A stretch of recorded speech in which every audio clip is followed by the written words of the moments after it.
India को जिसने भी टक्कर दिया वो दोनों हाथों से रोया और खून के आंसू रोए। अगर वाकई इंडिया वीज़ा इशू कर दे, ठीक है, तो बहुत सारे लोग ऐसे हैं कि जो इंडिया में जाना पसंद करेंगे। अपना इक़्तिदार लेने के बाद एक मैसेज दिया, वो आप सुनिए मालदीव के प्रेसिडेंट का। Maldives comes first. Our independence comes first. Our sovereignty comes first. Any country that's respecting that, I'm sure all the countries will respect that, will be our friends. And India is our close neighbor. It's not going to change. It's not going to change ever. So that's it. And China or other countries are, just same for us when it comes to the question of sovereignty and independence. I'm not against or pro any country. Maldives के एक minister ने मजहब के आधार पर India के majority segment के विश्वास को हर्ट करने की कोशिश की। समस्या यहां है। बायकॉट मालदीव्स, और सिर्फ यही नहीं कि जुबानी जमा खर्च था, बल्कि इसमें हमने देखा कि हजारों की तादाद में बुकिंग्स कैंसिल हुई और टिकट्स कैंसिल करवाई गई। तो मालदीव्स के जो टूरिज्म है उसके ऊपर जो फर्क पड़ रहा है और पड़ने वाला है, उसके ऊपर वहां के लोग भी चीख उठे और वहां के फॉर्मर एमपीज और इसके अलावा मिनिस्टर्स और अथॉरिटीज ने ये कहा कि जो कुछ हुआ है वो गलत हुआ है। साथ जितनी भी बिजनेस कम्युनिटी, इंडिया का बिजनेस हब जो मालदीव के अंदर टूरिज्म के एतबार से काम कर रहा था, सब ने ही मालदीव का बायकॉट कर दिया। तो क्या हालात लग रहे हैं, सिचुएशन और ये सोशल मीडिया की कंट्रोवर्सी किस तरफ जाती हुई दिखाई दे रही है? मुझे मालदीव पर बहुत शदीद गुस्सा है। ठीक है, ये वो लोग हैं जो किसी की तरक्की को नहीं दे सकते। अगर मैं प्राइम मिनिस्टर मोदी की बात करूं, जिस तरह से वो लक्षद्वीप में गए और जो उन्होंने इंडिया का एक हिस्सा हमें दिखाया है, वो आज से पहले गुमनाम था। मैं नहीं जानती थी, कोई भी नहीं जानता था। इवन कि कितने इंडियंस नहीं जानते थे कि भारत में एक ऐसी जगह भी मौजूद है जो मालदीव से कई गुना ज़्यादा खूबसूरत है। और वो तस्वीर देखती जैसे ही वो मोदी जी की कम्युनिटी पे वायरल हुई और मालदीव को पता नहीं क्या सिस्टम हुआ, वो इस तरह से वो जैले, वो डर गए। उनको लगा कि अब तो जो लोग यहाँ पर घूमने फिरने आते हैं वो तो अब जाएंगे, लक्षद्वीप जाएंगे, क्योंकि जिस तरह से मोदी जी की तस्वीरों में वो नज़ारा आया, वो व्यू आया। अगर मैं वहाँ पे होती, मैं कल ही वहाँ पे चले जाती। लोग आ रहे हैं और लोग आ रहे हैं। और फिर अगर मालदीव की बात करें, जिस तरह से उन्होंने मोदी जी का मजाक उड़ाया, मैं बोलूँगी कि उन्होंने उस लीडर का मजाक उड़ाया है जो इंटरनेशनल लेवल पर लोगों के हीरो हैं।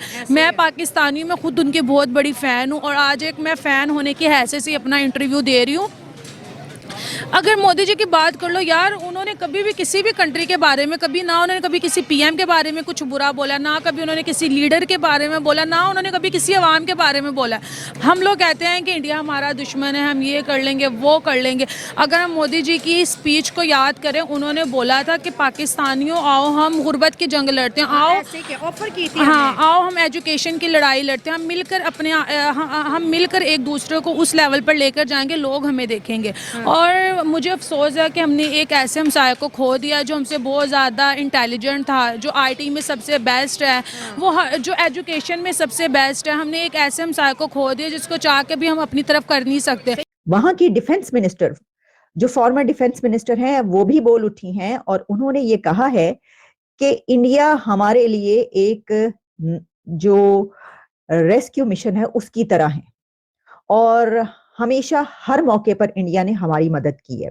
ये एक बहुत बड़ी बात है। देखिए, ये कहना, इसकी वजह ये है कि उनका ये कहना था कि हमारे लिए आवर 9/11 कॉल। देखिए इंडियंस कितने ज़्यादा नेशनलिस्ट हैं, अपने वज़ीर आज़म के पीछे वो खड़े हैं और इसके साथ साथ जिस तरह वो डोमेस्टिक टूरिज़्म को बॉलीवुड भी सपोर्ट कर रहे हैं और रैलियाँ निकाली जा रही हैं, सोशल मीडिया पे जॉइंट कॉल्स की जा रही है कि हमने जो है अब अपने मुल्क के अंदर डोमेस्टिक टूरिज़्म को प्रमोट करना है। लेकिन मालदीव जिस तरह से नीचे गिर रहा है और माफिया मांग रहा है कि अब हमें माफ़ कर दो, बेड़ा गर्क कर लिया उन्होंने। मैं बोलूँगी इस इंडिया के साथ साथ पाकिस्तानियों को भी बायकॉट करना चाहिए, ठीक है, मालदीव का, क्योंकि उन्होंने कोई अच्छा काम नहीं किया। अगर ये मोदी जी के पाँव पड़ के भी माफ़ी मांगेंगे ना, अगर मोदी जी ने इनको माफ़ किया तब भी तमाम इंडियंस इनको माफ़ करेंगे, नहीं तो ये अपनी खैर मना लें। इनको वो दिन नहीं आज जब 1988 में जब श्रीलंका ने इन पर अटैक किया था, तो इंडियन एयरफोर्स ही वहाँ पर मौजूद थी मालदीव में, उनकी हेल्प की, उनको हर तरह की फैसिलिटी दी और आज भी एयरफोर्स ही मालदीव में मौजूद है, उनके लिए हर काम कर रही है। उनके तो लोगों की तादाद इतनी नहीं है, इंडियंस ही वहाँ पर सारा सिस्टम को हैंडल किए हुए हैं। इंफ्रास्ट्रक्चर पर उन्होंने सब कुछ बनाया और वो इंडिया को टक्कर दे रहे हैं। इंडिया को जिसने भी टक्कर दिया वो दोनों हाथों से रोया है और खून के आंसू रोया है।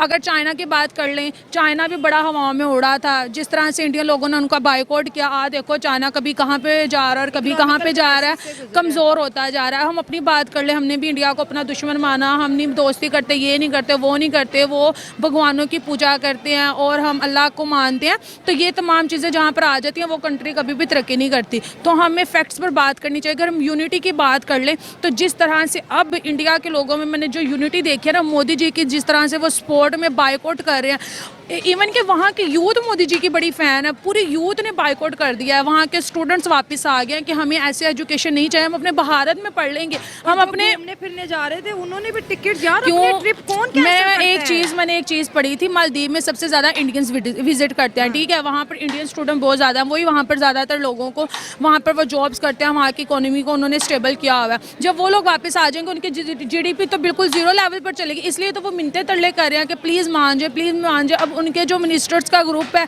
3 को तो उन्होंने निकाल दिया, अब एक ग्रुप मिलके भारत में आएगा, उनकी मिन्नतें करेगा कि प्लीज़ हमसे गलती हो गया। और ये जो इन्होंने बोला है ये किसी एक के कहने पे नहीं बोला, ये पूरा ग्रुप होता है। जब हम लोग ट्वीट करते हैं, हम लोगों की ट्वीट की इतनी वैल्यू नहीं होती। जब एक ऑफिस जब एक ऑफिशियल है तो वो एक लोगों को लग से पता चल जाता है। और मजाक करने में और इंसल्ट करने में बड़ा फ़र्क है। तो इन्होंने मैं ये कहूँगी इन्होंने एज ए इंसल्ट किया मोदी जी की, ठीक है, और ऐसे लीडर की इंसल्ट किया जो इतने स्वीट हैं। और मैं बोलूँगी अब तो मैं उनकी चॉइस की भी बहुत बड़ी फ़ैन हो गई हूँ। वो ऐसी ऐसी जगहों को विजिट करते हैं जो तारीफ के काबिल होती हैं और जिनको वाकई सपोर्ट की। देखो लक्षद्वीप, यकीन करें मैं 2 सालों से काम इंडिया कर को रही हूँ, प्रमोट कर रहे हैं। इंडिया पाकिस्तान कंटेंट पे मैंने कभी लक्षद्वीप का ना नाम खुद नहीं सुना। और पिक्चर इतनी खूबसूरत कि मैं कहती हूँ कि अब तो उन्हें बहुत तेजी से लक्षद्वीप में इंफ्रास्ट्रक्चर डेवलप करना है। अब पहले मोदी जी कहते कश्मीर में आओ, वहाँ का विजिट करो, उनको उन्होंने इतना खूबसूरत बना दिया। अब लोग मालदीव के बजाय जाएंगे लक्षद्वीप में, वहाँ पर घूमेंगे फिरेंगे। वहाँ का इन्वायरमेंट इतना आंखों को अच्छा लग रहा था, तस्वीर में ऐसा लग रहा था, जब रियलिटी में इंसान जाएगा और कहाँ पर जाएगा।